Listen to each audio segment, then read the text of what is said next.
ప్రభువైన యేసుక్రీస్తు నామములో అందరికీ వందనాలు. దేవుని వాక్యానికి వెళ్దాం. ఈరోజు మన అంశము చావే మార్గము. చావే మార్గం. ఇది వినటానికి కొంచెం ఇబ్బందికరంగా ఉంటుంది కదా మీకు. అందుకని మీకు ఉపశమనం కలిగేటట్టుగా యోహాను సువార్త 12వ అధ్యాయం 24వ వచనంలో ఒక వచనాన్ని చదువుదాం. యోహాను సువార్త 12వ అధ్యాయం 24వ వచనం. గోధుమ గింజ భూమిలో పడి చావకుండిన ఎడల అది ఒంటిగానే ఉండును, అది చచ్చిన ఎడల విస్తారముగా ఫలించును.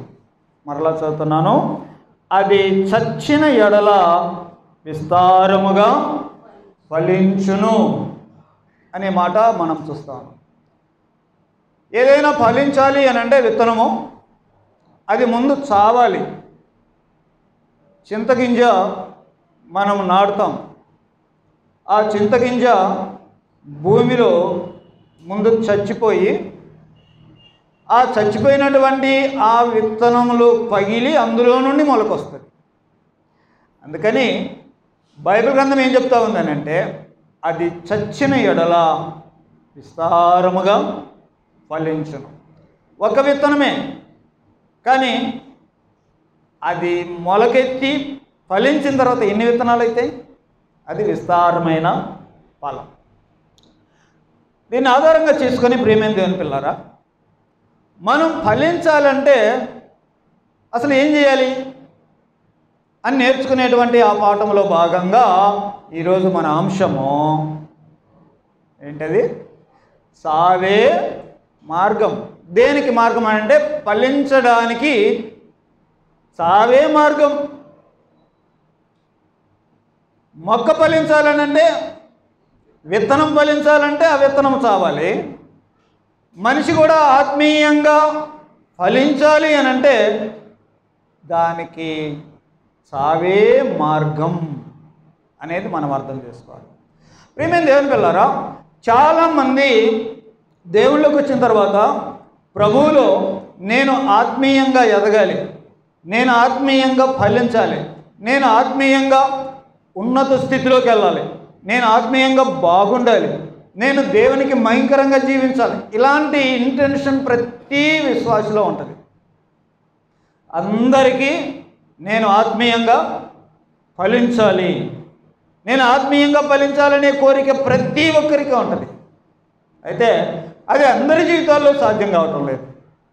ఎందుకు సాధ్యం కావట్లేదు అని అంటే, వదిలిపెట్టాల్సుకునేటువంటి కొన్ని దురలవాట్లు వదిలిపెట్టలేరు, మానుకోవాల్సిన వాటిని కొన్నిటిని మానుకోలేరు, చేసేటువంటి తప్పులు చేయకుండా ఆపుకోలేరు. మీకు అర్థమవుతుందా? ఆత్మీయంగా ఎందుకు ఎదగట్లేదు మనిషి? మాట్లాడేటువంటి బూతులు మానుకోలేకపోతున్నారు, వేసుకునేటువంటివి తీసుకునేటువంటివి ఎన్నో విషయాలన్నీ మానుకోవడం సాధ్యపడట్లేదు. మన శరీర సంబంధమైనటువంటి అనేక శరీర క్రియలను వదిలివేయడానికి మనిషికి చేత కావట్లేదు. సీరియల్స్ ఇలాంటివి చూడకుండా ఉండలేకపోతున్నారు. నిజమేనా నేను చెప్పేది? కానీ లోపల ఇంటెన్షన్ ఏముంది? ఆత్మీయంగా ఫలించాలి, దేవునిలో బలంగా ఉండాలి, దేవునికి భయంకరంగా ఉండాలి, సాక్షిగా ఉండాలి, పరిశుద్ధులుగా కనపడాలి అనే కోరిక ఉంది. కానీ ఆ కోరిక తీరలేక అనేకమైన వాటికి బంధింపబడిన వారుగా ఉంటా ఉన్నాం. అవి ఉన్నవి కాబట్టి ఫలం రావట్లేదు. అంతేగా? సింపుల్గా అర్థం చేసుకోవాలంటే, ఇప్పుడు మనం రోమీలకు రాసిన పత్రిక మనము ఒక మాట ఇక్కడ చదువుదాం. 7వ అధ్యాయం మనిషి పరిస్థితి ఎలాగుందంటే, 7వ అధ్యాయం 15వ వచనం నుంచి, ఏలయనగా నేను చేయునది నేను ఎరగను, నేను చేయనిశ్చయించున్నది చేయక ద్వేషించినదియే చేయుచున్నాను. ఇచ్చయింపనిది నేను చేసిన ఎడల ధర్మశాస్త్రము శ్రేష్టమైనదైనట్టు ఒప్పుకొంచున్నాను. కావున ఇకను దాన్ని చేయనది నా యందు నివసించు పాపమే గాని నేను కాదు. నా యందు అనగా నా శరీరమందు మంచిది ఏది నివసింపదని నేను ఎరుగుదును. మేలైనది చేయవలననే కోరిక నాకు కలుగుతున్నది కానీ దాని చేయుట నాకు కలగటం లేదు. నేను చేయగోరు మేలు చేయక చేయకోరని కీడునే చేయుచున్నాను. అంటే మనిషి లోపల ఇంటెన్షన్ ఒకటి ఉంది, మనిషి కోరుకునేది ఒకటి ఉంది. ఇప్పుడు మనం మాట్లాడుకునే అంశంలో మనిషి ఆత్మీయంగా ఎదగాలని, ఆత్మీయంగా ఫలించాలని మనిషి కోరుకుంటున్నాడు. కానీ కోరుకున్నట్టు జరగట్లేదు, కోరుకోనట్టు జరుగుతూనే ఉన్నాయి. అది ఇష్టం లేదు కానీ చేయకోరని దానిని అలాగే చేస్తూ ఉన్నాయి. సీరియల్ చూడకూడదు అనుకుంటుంటాం. చర్చికి వచ్చినప్పుడు మళ్ళీ ఇంటికి పోయినప్పుడు చూస్తూనే ఉంటాం. వాళ్ళతో వీళ్ళతో సమాధానంగా ఉండాలి అని చర్చిలో ఉన్నప్పుడు అనిపిస్తుంది. ఇంటికి పోయిన తర్వాత ఇక పురుషులకైతే రకరకాలైనటువంటి దుర్వ్యసనాలు ఇవన్నీ వదిలిపెట్టి బాగుండాలి అనుకుంటాడు, కోరిక ఉంది. కానీ అవి చేయకోరని వాటినే చేస్తున్నాడు. ఏంటి మరి ఆత్మీయంగా ఫలించాలి అని అంటే ఏం చేయాలి? దానికి మనం ఇక్కడ ఎదుర్కొన్నటువంటి ఒక పరిష్కారం ఏంటంటే, ఫలించాలంటే మార్గం ఏంటి? చావేనండి మార్గం. ఇప్పుడు మీరు అపార్థం చేసుకోవాలని అవసరం లేదు. ఆ చావు అంటే ఏంటో దాని గురించి కొంచెం క్లారిటీ చెప్తా వినండి. చనిపోవడం గురించి మనకు తెలుసు, చాలామంది చనిపోతారు. మన ఇళ్ళల్లో కూడా చనిపోయిన వాళ్ళు ఉన్నారు. చనిపోవడం అంటే ఏంటి? దానికి బైబిల్ గ్రంథంలో ప్రసంగి 9వ అధ్యాయం 5-6 వచనాల్లో, ప్రసంగి గ్రంథము 9వ అధ్యాయము 5-6 వచనాలు, అక్కడ ఉన్న మాట ఏంటి? బ్రతికి ఉండువారు తాము చత్తురు అని ఎరుగుదురు, అయితే చచ్చిన వారు ఏమీయో ఎరగరు. వారి పేరు మరువబడి ఉన్నది, వారికి ఇక ఏ లాభము కలుగదు. వారిక ప్రేమింపరు, పగబెట్టుకోరు, అసూయపడరు. సూర్యుని క్రింద జరుగు వాటిలో దేని యందునూ వారికి ఎప్పటికీ వంతు లేదు. చనిపోయిన వారి గురించి ఇది ఒక ఫ్యాక్ట్. ఏమిటి ఆ ఫ్యాక్ట్ అని అంటే, చచ్చిన వారు ఇక్కడ జరిగే ఏమీ ఎరగరు, వారి పేరు మరుగునబడి ఉంది, వారికి ఇక ఏమీ లాభమేమి, ఈ లోకంతో లాభమేమి కలుగదు. వారు ఒకవేళ ప్రేమించాలనుకున్నా ప్రేమించలేరు, పగబెట్టుకోవాలనుకున్నా వారు పగబెట్టుకోలేరు, అసూయ పడలేరు. అసలు ఈ సూర్యుని కింద జరిగేటువంటి వాటిలో దేనికి వాళ్ళకు వంతే లేదు. ఎందుకని? వాళ్ళు చనిపోయారు. ఇప్పుడు చనిపోయిన వారి గురించి మనం ఆలోచన చేస్తే, చనిపోతాడు ఒక వ్యక్తి, చనిపోతాడు. ఆ చనిపోయినప్పుడు ఆ బాడీ అక్కడ ఉంటుంది, ఆ వరండాలో పెట్టి ఉంటారు. ఆ వరండాలో బాడీ ఉన్నప్పుడు అయ్యో అయ్యో అని ఏడుస్తూ ఉంటారు. అయ్యా అయ్యా లేయ్యా అని భార్య పిల్లలు ఏడుస్తూ ఉంటారు కదా. చనిపోయినప్పుడు ఆ బాడీ, చనిపోయాడు వాస్తవంగా, బాడీ అక్కడే ఉంది. అక్కడే ఉన్నప్పుడు వాళ్ళ ఫీలింగ్ ఉంటుంది, అయ్యా లేయ్యా అంటుంటుంది భార్య. వింటున్నారా? ఇప్పుడు బాడీని అక్కడి నుంచి తీసుకెళ్ళిపోయి సమాధి చేసి మట్టేసి ఊడ్చిపెట్టిన తర్వాత అయ్యా లేయ్యా అంటదా? చావు అని అంటే ఒకటి, ఆయన చనిపోవడం జరిగింది. ఆ చావు అనేటువంటిది ఎప్పుడు కంప్లీట్ అయింది అని అంటే, ఆ డెడ్ బాడీని తీసుకెళ్ళి సమాధిలో పాతి పెట్టడంతో ఆ చావు అనేది పూర్తి అయింది.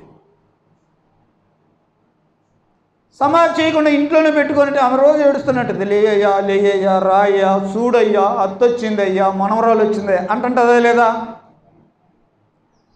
అదే వాళ్ళు పూర్తిగా మరుగు చేయబడేటువంటి పరిస్థితి.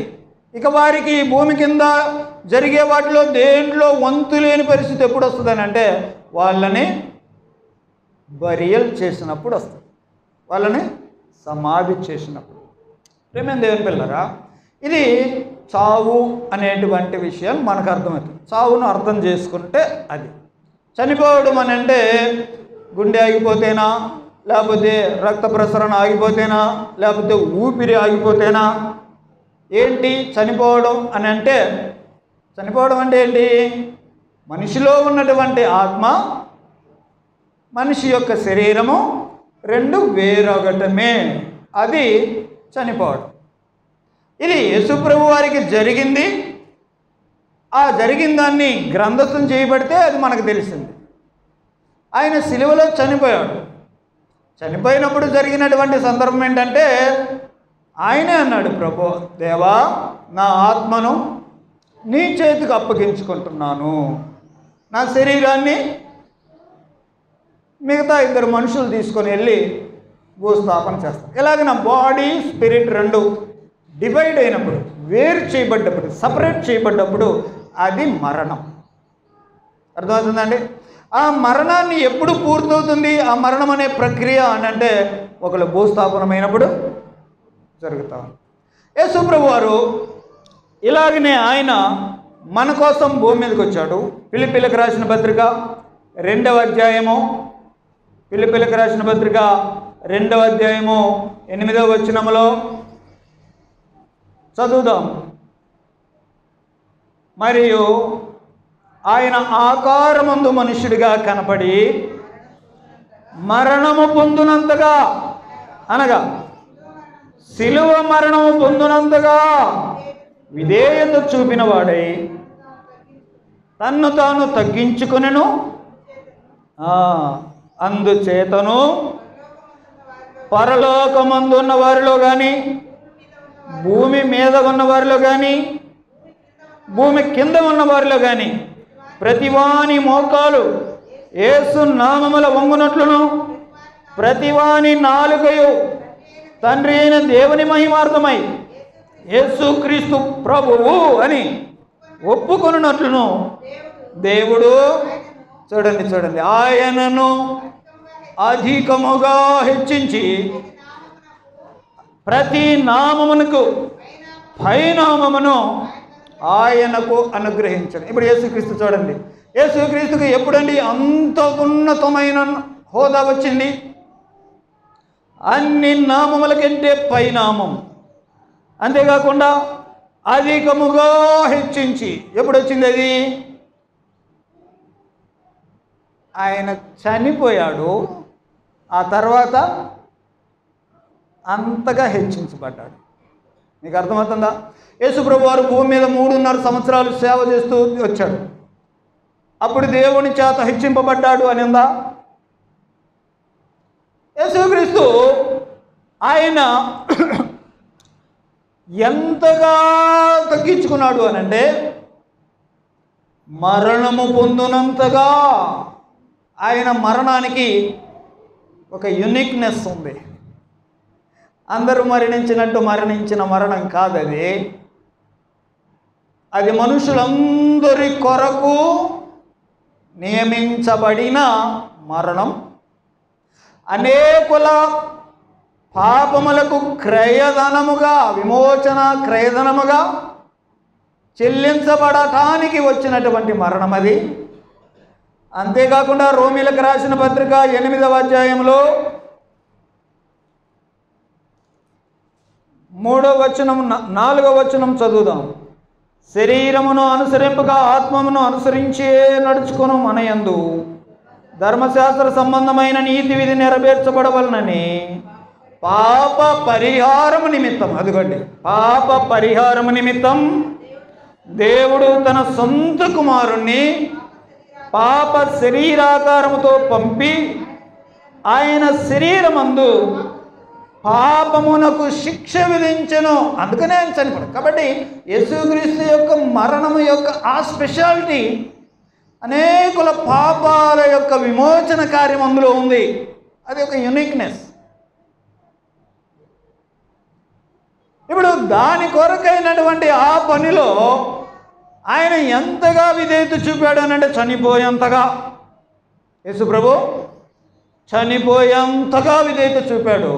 తద్వారా ఏమైపోయింది అనంటే ప్రతివాడు ఆయనను ప్రభువు అని ఒప్పుకునేంత ఉన్నతమైన స్థాయిలో ఉంచబడ్డాడు. మీకు అర్థమవుతుందండి టాపిక్? ఇంతకు అంశం ఏంటి? సావే మార్గం. దేనికి? ఆత్మీయంగా ఫలించాలంటే ఏంటి మార్గం? సావే మార్గం.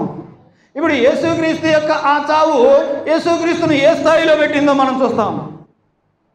అదేవిధంగా యేసుక్రీస్తు మరణించలేదు అనుకోండి, ఆ ఆధిపత్యం, ఆ ప్రభువు అనేటువంటి ఆ స్థాయి, ప్రతివాడు మోకాలు వంచి నమస్కారం చేసేంత అంత ఉన్నత స్థాయి వస్తుందా యేసు ప్రభుకి? వస్తుందా? చనిపోకపోతే అయ్యా ఈ గిన్నె నా యుద్ధ నుండి తొలగి అని ప్రార్థన చేశాడే, ఆ మార్గం కాకుండా వేరే మార్గం అనేది అప్పుడైతే వస్తుందా? కాదు. కాబట్టి యేసుప్రభు ఏమన్నాడనంటే నా ఇష్ట ప్రకారం కాదు, నీ చిత్త ప్రకారమే కానిమ్మ. చనిపోవాలా? ఓకే, నేను చనిపోతా అని ఇష్టపడ్డాడు. నీ చిత్త ప్రకారమే కానిమ్మో. ఎలాగినా దేవుని యొక్క ఆ ఆజ్ఞకి లోబడి చనిపోవడానికి సిద్ధపడ్డాడు, చనిపోయాడు. ఇక ఆ తర్వాత హెచ్చించబడ్డాడు. ఇప్పుడు యేసుక్రీస్తులోనికి మనిషి రావటం అనంటే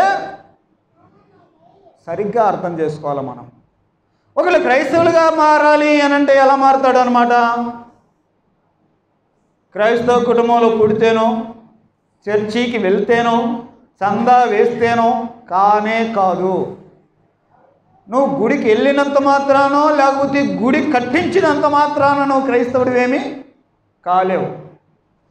ఎలాగవుతారండి క్రైస్తవులు? అపోస్తలుడైనటువంటి పేతురు మొట్టమొదటి ప్రసంగం చేశాడు. పెంతెకొస్తు దినాన, అపోస్తల కార్యము 2వ అధ్యాయంలో పెంతెకొస్తు దినాన పేతురు యేసుక్రీస్తు ఎందుకు చనిపోయాడో, అది మనుషులకు ఎలాగన ప్రయోజనకరమో, అది మనుషులు ఎందుకు ఎలాగ అర్థం చేసుకోలేకపోయారో ఆ స్వార్థ అంతా వివరించి, మీరు సిలువ వేసిన ఈ యేసునే దేవుడు ప్రభువుగాను క్రీస్తుగాను నియమించాడు, మీరు తెలుసుకోవాలి అని ప్రజలకు చెప్పినప్పుడు 2వ అధ్యాయం 37వ వచనంలో వాళ్ళ రెస్పాన్స్ చూడండి ఎలాగుందో. అపోస్తల కార్యములు 2వ అధ్యాయం 37వ వచనం. వారు ఈ మాట విని హృదయములో నొచ్చుకొని, సహోదరులారా ఇప్పుడు ఏం చేయాలయ్యా అని అన్నారు. హృదయములో నొచ్చుకొని, అక్కడ నంబర్ ఉందా? ఫుట్ నోట్లో ఏముంది? పొడవబడి, హృదయములో పొడవబడి. ఇలా మనం అర్థం చేసుకున్నామా? హృదయములో పొడవబడి, హృదయము నరకబడి.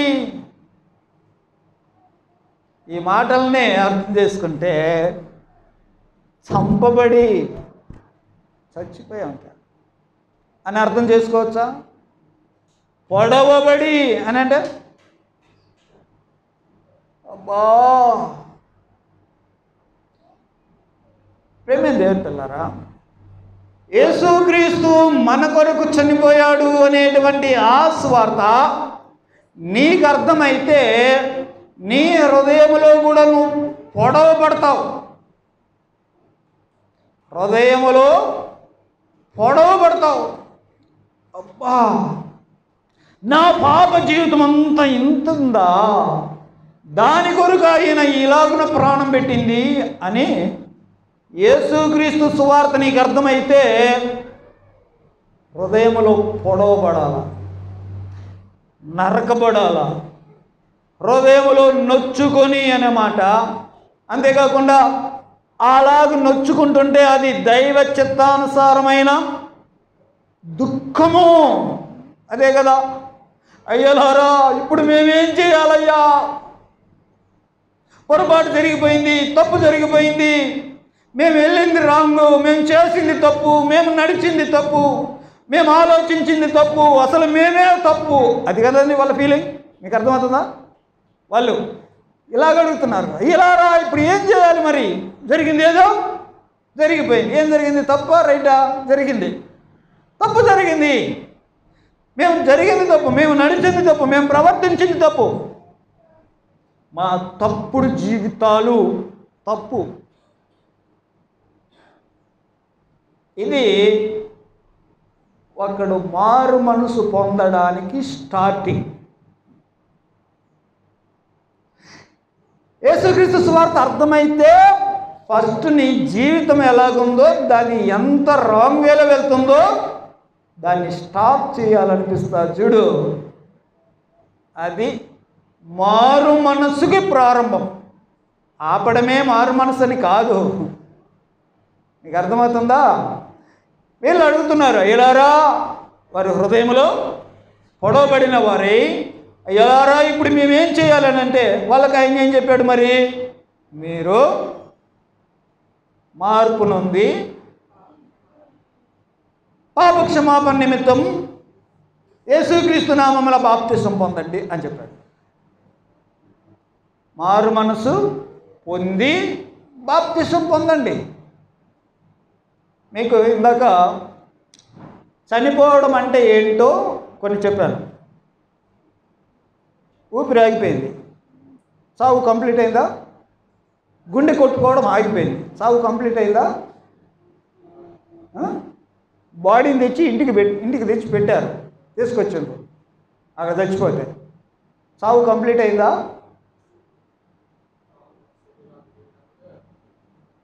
సావు కంప్లీట్ అయిందా? ఎప్పుడు కంప్లీట్ అయిందని చెప్పాను?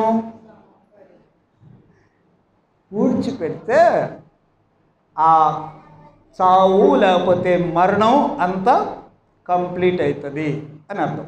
ఇప్పుడు మీకు అర్థం కావడానికి ఈ విషయాలు చెప్తున్నా.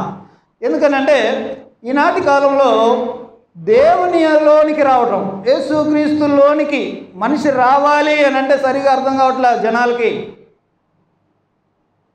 రావాలి అని అంటే ఎలా ప్రారంభమవుతుంది అని అంటే, ఆయన అసలు సిలువలో ఎందుకు చనిపోయాడో సంగతి నీకు అర్థమైతే ఫస్ట్ నీ కళ్ళమ్మటి పొటపట నీళ్ళు వస్తాయి. ఎందుకు వస్తాయి అని అంటే లోపల నీకేమవుద్ది, పొడవ పడతావు. నా పాప జీవితం, నేను రాంగ్ వేలో ఉన్నాను, నేను తప్పు మార్గంలో ఉన్నాను, నేను చెడుగులో ఉన్నాను, నేను పాపంలో ఉన్నాను, అసలు నా లైఫ్ రాంగ్ అనే డెసిషన్లో ఫస్ట్ వస్తావు. ముందు అక్కడ ఆగుద్ది, అంతేనా? సువార్త అర్థమైన వాడికి తన జీవితము రాంగ్ వేలో వెళ్తుంది అని అర్థమవుద్ది, దాన్ని ఆపుతాడు. ఇప్పుడు ఆపే వాళ్ళకి, పొడవబడే వారికి, ఏడ్చే వాళ్ళకి అయ్యో పొరపాటైంది, అయ్యో తప్పైందని ఎవరైతే నొత్తినోరు బాదుకుంటుంటారో వాళ్ళకి అపోస్తలులు చెప్పే మాట ఏంటంటే, మీరు ఇప్పుడు మారు మనసు పొందండి. అంటే ఏడిస్తేనే మారు మనసు పొందినట్ట కాదు. చాలామంది అనుకుంటారు తప్పు అయిపోయింది అని బాధపడి ఏడుస్తా కన్నీటి ప్రార్థన చేస్తుంటే అబ్బా వీడికి మారు మనసు వచ్చింది. ఏమండి కన్నీటి ప్రార్థన చేస్తే మారు మనసు వచ్చిందా? సరిగా అర్థం చేసుకోవాలి వాక్యాన్ని. ఆ కన్నీటి ప్రార్థన చేస్తే మారు మనసు వచ్చినట్టు కాదు. ఈ దైవ చిత్తానుసారమైన ఈ దుఃఖం ఏం చేస్తుంది అని అంటే మారు మనసులోనికి నిన్ను నడిపిస్తుంది. ఆ తర్వాత స్టెప్ మారు మనసు కదా. మారు మనసు వచ్చింది. మారు మనసు అంటే ఏంటి? ముందు మైండ్ మార్చావు. ఏమని? ఇప్పటిదాకా నా లైఫ్ రాంగ్, నేను చేసిన తప్పు, నా అలవాట్లు తప్పు, నా ఉద్దేశం తప్పు, నావన్నీ దేవుని వాక్యానికి, దేవుని చిత్తానికి విరోధంగా ఉన్నాయి, కాబట్టి నా లైఫ్ రాంగ్ వేలో వెళ్తుంది. ఇప్పుడు మనసు మార్చుకోవాలి. ఇప్పుడు వెళ్తున్న మార్గం తప్పు అని తెలిసినప్పుడు వేరే మార్గంలోకి వెళ్ళాలి కదా. సో అది మారు మనసు. ఆ మారు మనసు అలాగ పొందిన తర్వాత ఇప్పటిదాకా నీ బ్యాక్ లైఫ్ ఎలా ఉందో, నీ పాత జీవితం ఎలాగుందో దాన్ని బైబిల్ గ్రంథం ఏం చెప్తుందంటే నీ లైఫ్ అంతా, నీ ఓల్డ్ లైఫ్, నీ పాస్ట్ లైఫ్, నీ ప్రాచీన స్వభావం, దీని అంతటిని ఏం చేసావు? చచ్చిపోయింది, పొడవబడి చచ్చిపోయింది, దాన్ని తిప్పావు. ఆ తర్వాత దాన్ని ఏం చేయాలనంటే బాప్తిస్మంలో సమాధి చేయాలి. సువార్త నీకు అర్థమై నీవు పాపివి అనేటువంటి విషయం నీకు గ్రహింపైనప్పుడు, పాపివి అనే విషయం నీకు గ్రహింపైనప్పుడు ముందు దైవ చిత్తానుసారమైన దుఃఖము, ఆ తర్వాత స్టెప్ టర్న్ అరౌండ్ అనే మారు మనసు. ఆ మారు మనసు పొందిన తర్వాత వాళ్ళని ఏం చేస్తారు? బాప్తిసం చేస్తారు. ఇవన్నీ ఒక చచ్చిపోయిన సమాధి చేసిన ఆ ప్రక్రియలాగా మీకు అర్థం కావట్లేదా?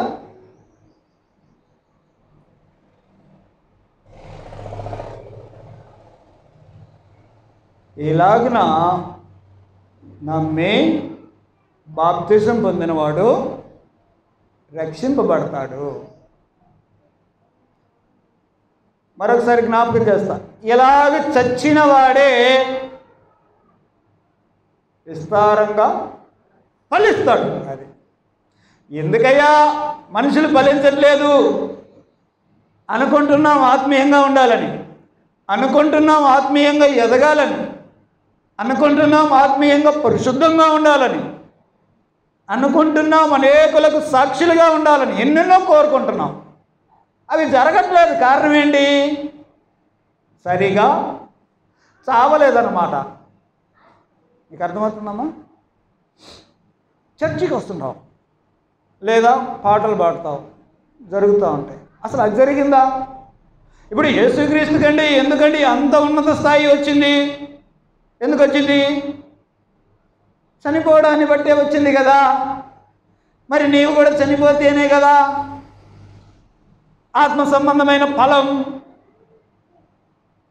ఇది శరీర సంబంధమైన చావు గురించి చెప్పట్లా. ఏంటిది? నీ ప్రాచీన స్వభావం, నీ పాత మనిషి సువార్త అర్థమయ్యేదాకా ఎలాగైనా పాపంలో జీవించావో ఆ పాత మనిషిని అంతటితో చంపి ఆన్ని పాతి పెడితే అక్కడి నుంచి కొత్త జీవితం స్టార్ట్ అవుద్ది. అది కదా చెప్పింది. ఇప్పుడు రోమీలకు రాసిన పత్రికలో మనం చదివిన మాట ఏంటంటే 6వ అధ్యాయం 3 నుంచి నేను ఈ మాటలు చదువుతున్నా, వినండి. సరే, 2 నుంచి చదువుతున్నా. పాపము విషయమై చనిపోయిన మనము ఇక మీదట ఎలాగు దానిలో నివసించుదుము? క్రీస్తు యేసులోనికి బాప్తిస్మం పొందిన మనమందరము ఆయన మరణములోనికి బాప్తిస్మం పొందితమని మీరు ఎరగరా? కాబట్టి తండ్రి మహిమ వలన క్రీస్తు మృతులలో నుండి ఎలాగు లేపబడినో అలాగే మనమును నూతన జీవము పొందిన వారమై నడుచుకున్నట్లు మనం బాప్తిస్మము వలన మరణములో పాలు పొందుటకై ఆయనతో కూడా పాతి పెట్టబడితిమి. బాప్తిసం తీసుకున్న వాళ్ళు ఇది తెలుసుకోండి.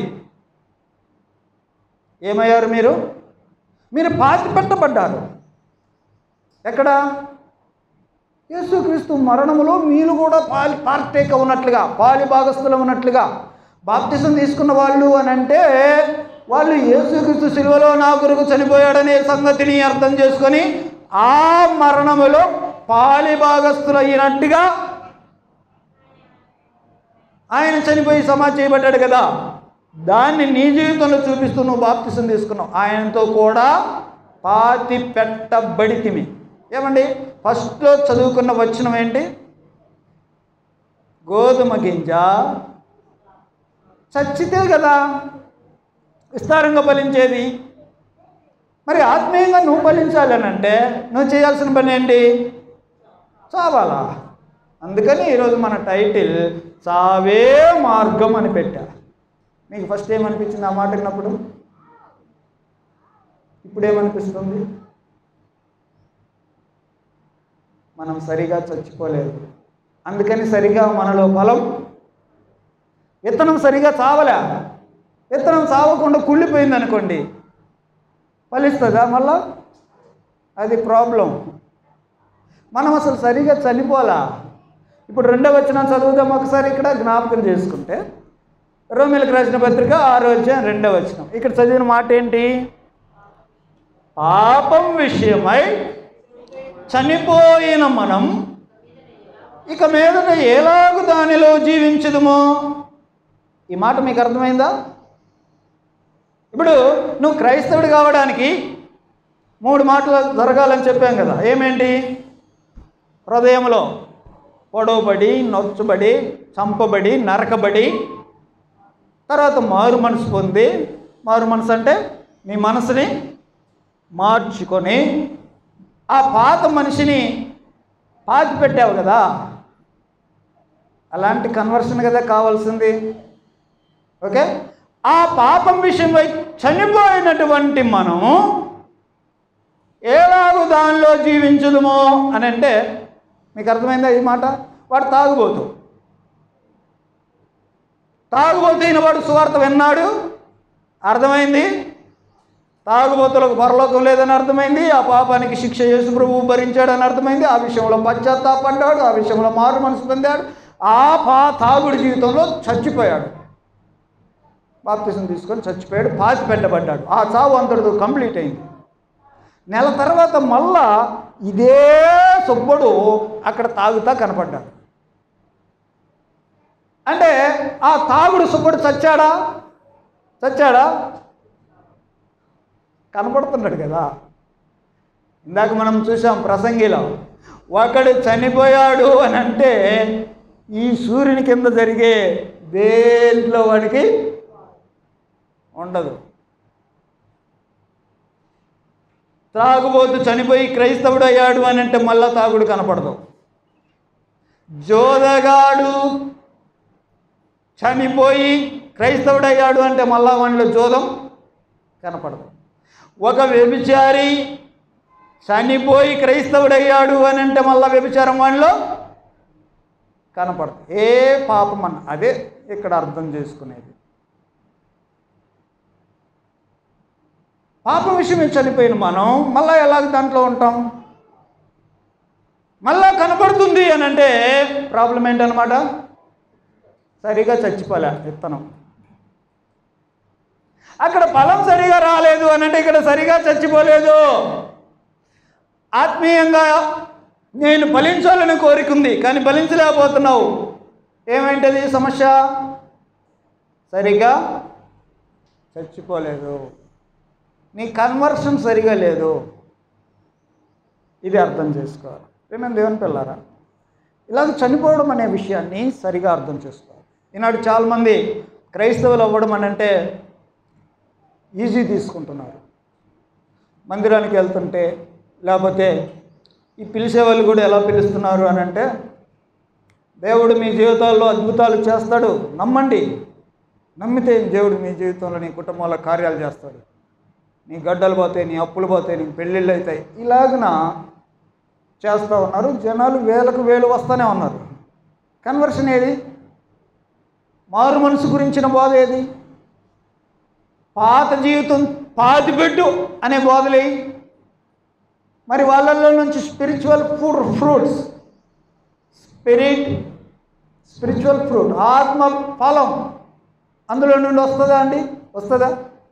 ఈ రోజుల్లో తయారయ్యే విశ్వాసులలో నుంచి దేవుడు కోరిన ఆత్మఫలం వస్తుందా? చావట్లేదు కదా మనుషులు. వాళ్ళు వచ్చేది ఎందుకు? చాలామంది దగ్గరికి తిరిగినాము, ఎక్కడ బాగాలేదు. యేసు ప్రభు దగ్గరికి వస్తే బాగైంది అనే సాక్ష్యం చెప్తుంటే అందులో నుంచి స్పిరిచువల్ ఫ్రూట్ వస్తుందా? ఆత్మఫలము అని గలతీ పత్రిక అది వస్తుందా అక్కడి నుంచి? కాబట్టి సరిగా అర్థం చేసుకుందాం. క్రైస్తవులు అవ్వడం అని అంటే ఇలాగ ముందు మన ఓల్డ్ లైఫ్ని పాతి పెట్టడం, అది అర్థం చేసుకోవాలి. ఇది యేసుక్రీస్తు ద్వారా ఆయనలో జరిగేది. ఒక మాట తిమోతి పత్రిక చదువుదాం. తిమోతికి రాసిన 2వ పత్రిక 2వ అధ్యాయము 11వ వచనంలో ఈ మాట నమ్మదగినది, అదేదనగా మనం ఆయనతో కూడా చనిపోయిన వారమైతే ఆయనతో కూడా బ్రతుకుదుము. అంటున్నారా? చనిపోయాడు అని అంటే ఎండ్ అయిపోయిందా? లైఫ్ ఎండ్ అయిపోయిందా? భౌతిక మరణం గురించి కాదు కదా మనం నేర్చుకునేది. క్రైస్తవుడు అయితే పాత మనిషి చచ్చిపోయాడు, ఆయనతో కూడా చనిపోయిన వారిమైతే మళ్ళా 3 రోజుల తర్వాత ఆయన లేచాడు కదా, ఆయనతో కూడా బ్రతుకుదుము అనే మాటలు చూస్తాం.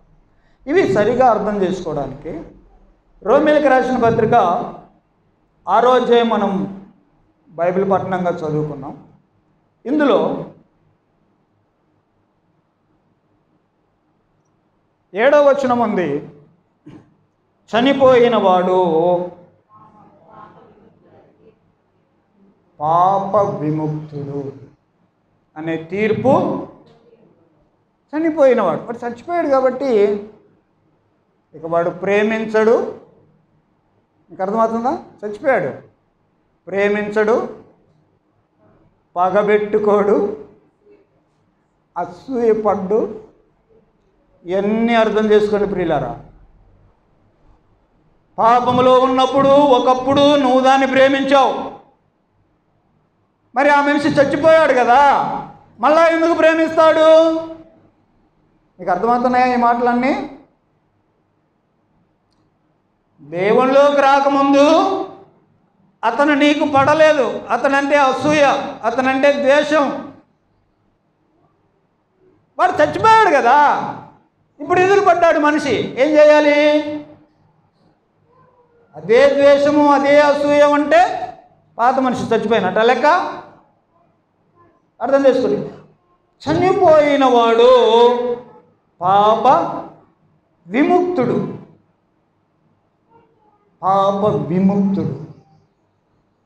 అసలు అక్కడ ఉంది మన క్రిస్టియన్ గ్రోత్ అంతా ఎక్కడుందంటే మన స్టార్టింగ్లో ఉంది. అది అర్థం కావట్లా నేటి క్రైస్తవ సమాజానికి. మన స్టార్టింగ్లో, మన ఫౌండేషన్లో ఉంది, మన పునాదిలో ఉంది, మన కన్వర్షన్లో ఉంది రిజల్ట్ అంతా.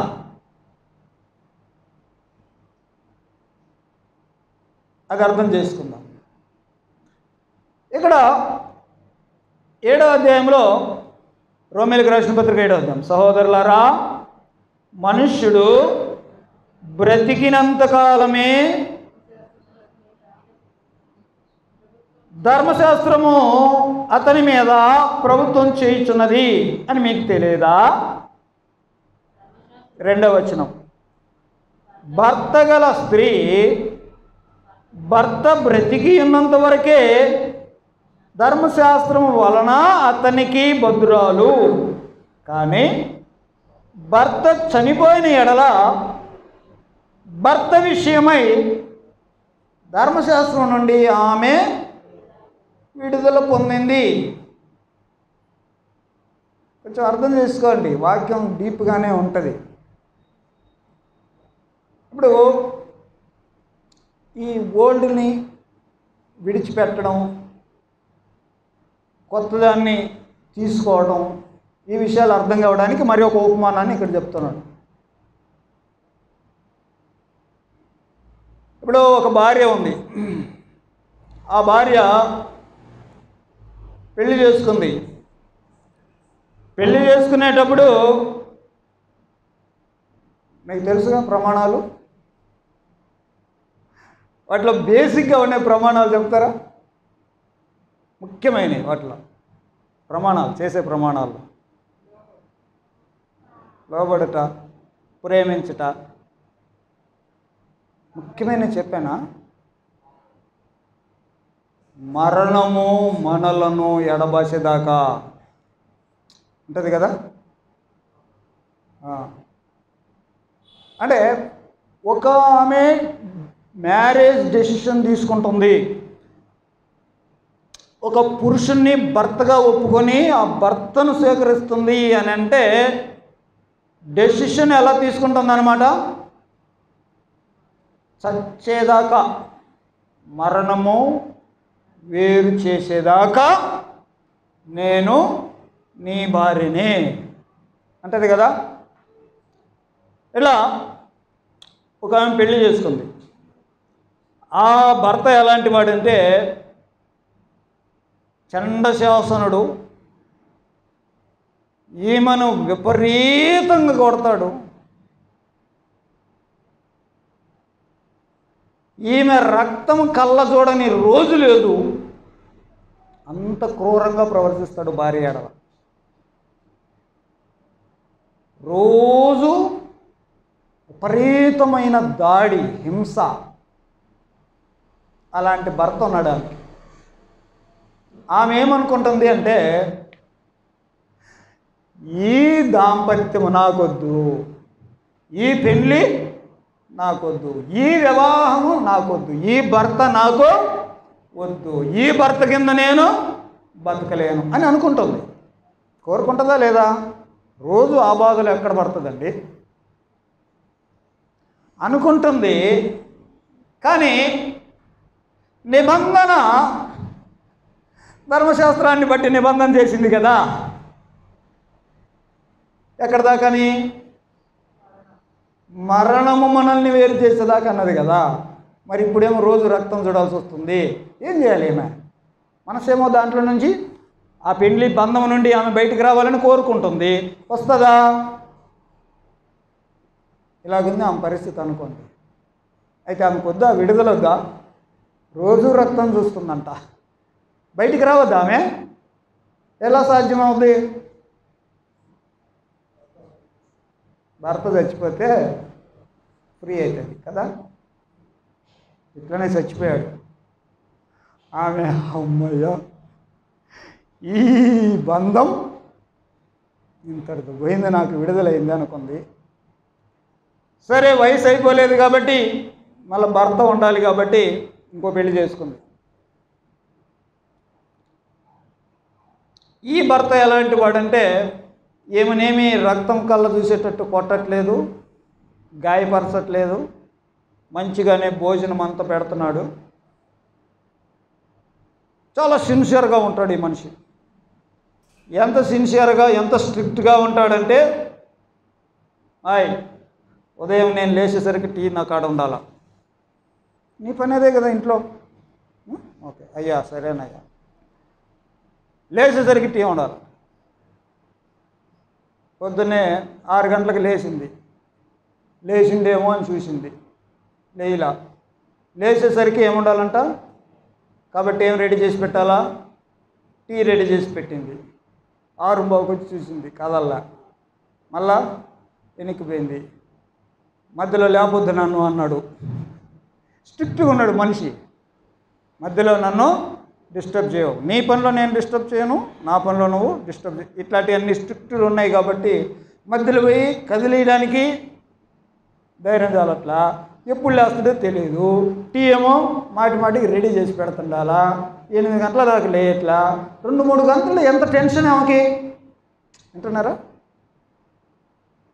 కొన్ని రోజులు పోయిన తర్వాత ఈమెకు అనిపిస్తుంది, నాకు ఈ బంధంలో కూడా సంతోషం లేదు అనుకోండి. బయటికి రావాలనుకుంటుంది. బయటకు వస్తుందా?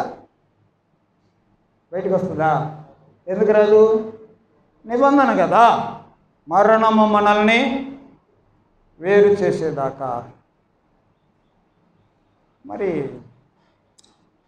ఆ భర్త చూస్తే అట్టయిపోయా, ఈ భర్త చూస్తే ఇట్టయిపోయా. మరి ఈమెకి ఎప్పుడు విడుదల? ఈ బాధల నుండి, ఈ కష్టాల నుండి, ఈ తిప్పల నుండి ఎప్పుడు ఈమెకి విడుదల?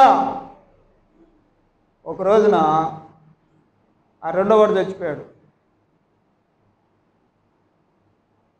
ఒక రోజున మళ్ళీ పెళ్లి చేసుకుంది. ఈమె చచ్చిపోయింది. ఇప్పుడు ఆ బాధలన్నీ ఏమైనాయి?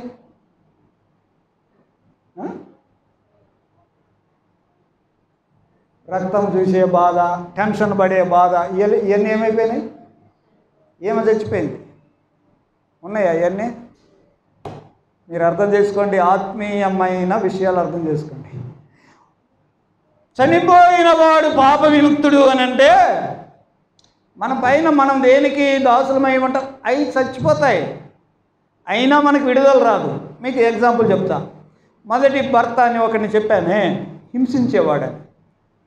ప్రతి మనిషి పాపం చేస్తాడు కదా, పాపము చేసే ప్రతివాడు పాపానికి దాసుడు.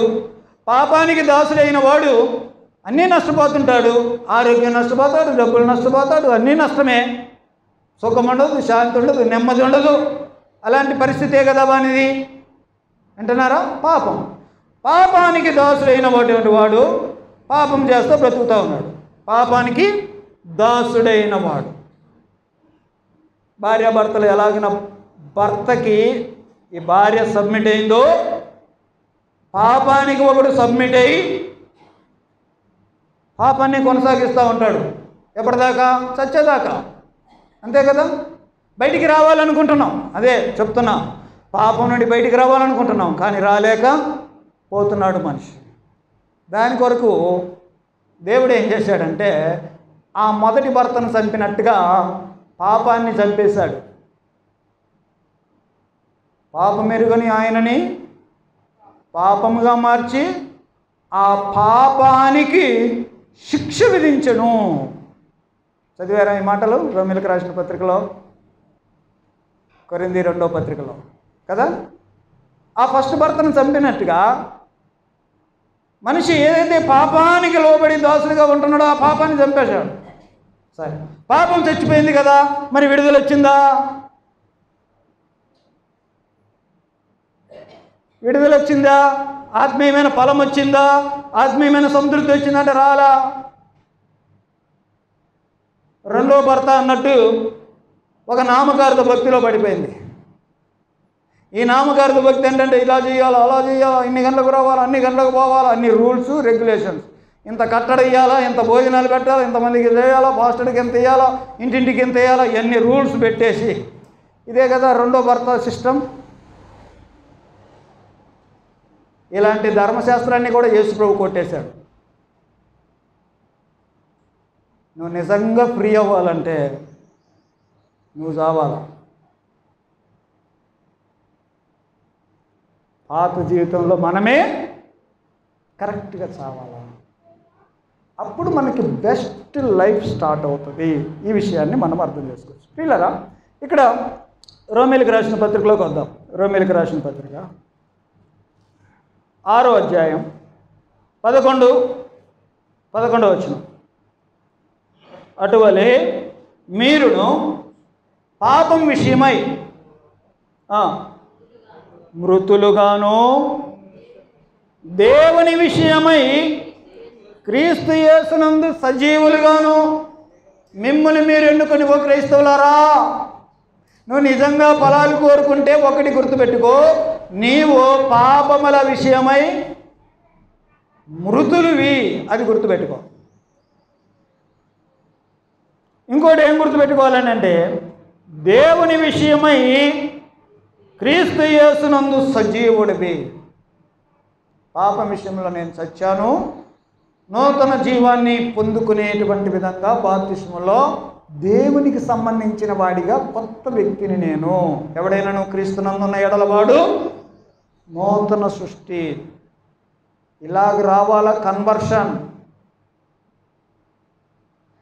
ఇంకో మాట చదువుదామా? పేతురు రాసిన మొదటి పత్రిక 2వ అధ్యాయం 24వ వచనంలో, పేతురు రాసిన మొదటి పత్రిక 2వ అధ్యాయం 24వ వచనం, మనము పాపముల విషయములో చనిపోయి నీతి విషయమై జీవించినట్లు, అది ఆయన తానే తన శరీరమందు మన పాపములను మాన మీద మోసుకొనెను. ఎందుకు ఆయన చనిపోయింది? ఎందుకు? మీరు మీ పాపం విషయంలో చనిపోయి నీతి విషయంలో జీవించటానికి.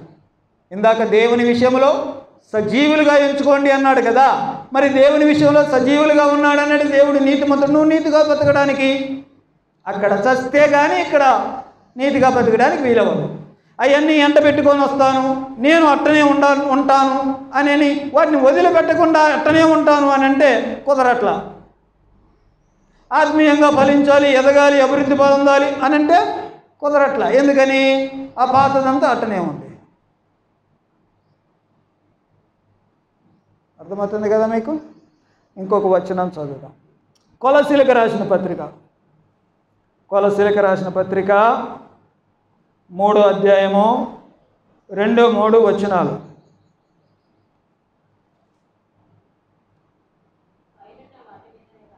పైనున్న వాటి మీదనే కానీ భూ సంబంధమైన వాటి మీద మనసు పెట్టుకుంది. ఏలయనగా మీరు మృతి పొందితిరి. క్రైస్తవులతో చెప్తున్నాడు ఈ మాట. మీరు మృతి పొందితిరి, మీ జీవము క్రీస్తుతో కూడా దేవుని యందు దాచబడి ఉంది, దాచబడి ఉంది. కాబట్టి ఈ విషయాలన్నీ అర్థం చేసుకొని దేవునిలో మనం ఫలించాలి. ఆత్మీయంగా ఫలించాలంటే మార్గం ఏంటంటారు? సరైన విధానంలో చావడం. సరిగా చస్తే విత్తనము విస్తారంగా ఫలిస్తుంది. మనిషి ఆత్మీయంగా ఫలించట్లేదు. ఏంటి కారణము? సరిగ్గా చనిపోవట్లేదు, సరిగ్గా చనిపోవట్లేదు. క్రైస్తవుడు అంటే ఏమనుకుంటున్నారు? యేసుక్రీస్తు నా పాపముల కొరకు చనిపోయాడు అని, నా పాపములు అని, ఆ పాపం విషయంలో యేసుక్రీస్తు చనిపోయాడు, సో నేను చచ్చిపోతాను పాపిగా. ఆయన సమాధి చేయబడ్డాడు, నేను కూడా చచ్చిపోతాను, పాత మనిషిని పాతి పెడతాను. యేసుక్రీస్తు తిరిగి లేపబడ్డాడు, నన్ను కూడా బాప్తిసంలో లేపుతారు. దేవుడు యేసును లేపాడు. కాబట్టి ఇలాగున్న పాత మనిషిని చచ్చిపోతే కొత్త మనిషిని దేవుడే నన్ను కొత్తగా తయారు చేసుకుంటాడు. ఎంతమందికి అర్థమైనాయి ఇవి? ఇలాగుండండి. మీ ద్వారా ఫలాలు ఆటోమేటిక్గా దేవుడు ఇచ్చేస్తాడు. ఫలిస్తారు అంతే. ఫలించలేదు అని అంటే చావలేదు అనేది అర్థం, సింపుల్ అంతే. మీకు ఒక విషయం చెప్పనా? ఫలింపు అనేది దేవుడు చేసిందే. 3వ రోజున యేసు లేచాడు. ఎలా లేచాడు? దేవుడు లేపాను. ఓకే. మరి చనిపోవడం ఎవరు పెట్టారు ప్రాణం? ఎవరు చంపారు ఆయన్ని? తన ప్రాణం తానే పెట్టాడు అనే విషయం గుర్తుపెట్టుకోండి. అంటే చావు విషయంలో ఎవరి డెసిషన్ వాళ్ళదే. నీ డెసిషన్ నీదే. చనిపోవాలి అనే డెసిషన్ నీదే, నీ సొంతంగా తీసుకునే నిర్ణయం. కానీ చనిపోయిన తర్వాత ఫలించేటువంటి కార్యక్రమాలు ఆ పని చేసేది ఎవరు? దేవుడు చేస్తాడు. ఇది కరెక్ట్ జరిగితే అది కరెక్ట్ జరిగింది. మనమేమి ఇది చేయకుండా అది కావాలనుకుంటాం. దాన్ని కూడా ఈ రోజులు ఏమనుకున్నారు అని అంటే మిద్దెలు, మేడలు, కారులు, బంగళాలు అన్నీ ఉంటే ఫలించినట్టు అనుకుంటాం. అంతేనా? ఆత్మఫలం 9 లక్షణాలు ఉంటాయి. గలతీయులు రాసిన పత్రిక 5వ అధ్యాయం. గలతీయులు రాసిన పత్రిక 5వ అధ్యాయం. అయితే ఆత్మఫలమేమనగా 22వ వచనం, ప్రేమ, సంతోషం, సమాధానం, దీర్ఘశాంతం, దయాళుత్వం, మంచితనం, విశ్వాసం, సాత్వికం, ఆశా నిగ్రహం. చూడండి, దేవుని ప్రేమించడం, దేవుని సంతోషపరచడము, దేవునితో సమాధానంగా ఉండడం, ఆ 3 దేవునికి సంబంధించినవి. దీర్ఘశాంతము, దయాళుత్వం, మంచితనం, ఇది ఈ 3 వేరే వాళ్ళతో నువ్వు చేసేయి. కింద ఉన్న 3 విశ్వాసము, సాత్వికము, ఆశా నిగ్రహం, అవి నీకు ఉండేవి. మూడేమో దేవునికి సంబంధించినవి, మూడేమో ఇతరులకు సంబంధించినవి, మూడేమో నీకు సంబంధించినవి. ఈ క్వాలిటీస్ అన్నీ నీకు తెలియకుండానే ఫలిస్తూ ఉంటాయి. ఆత్మ ఫలం. స్పిరిచువల్గా ఉండాలా, స్పిరిచువల్గా ఫలించాలి అని అంటే మార్గం ఏంటండి? చావే. కరెక్ట్గా చనిపోవడం నేర్చుకుంటే కరెక్ట్గా ఫలిస్తాం. ఈ విషయాలు మీరు అర్థం చేసుకోండి. ఇంకా ఎవరికైనా డౌట్స్ ఉంటే తర్వాత మీరు అడగండి. ప్రార్థన చేసుకుంటాం. ప్రార్థన.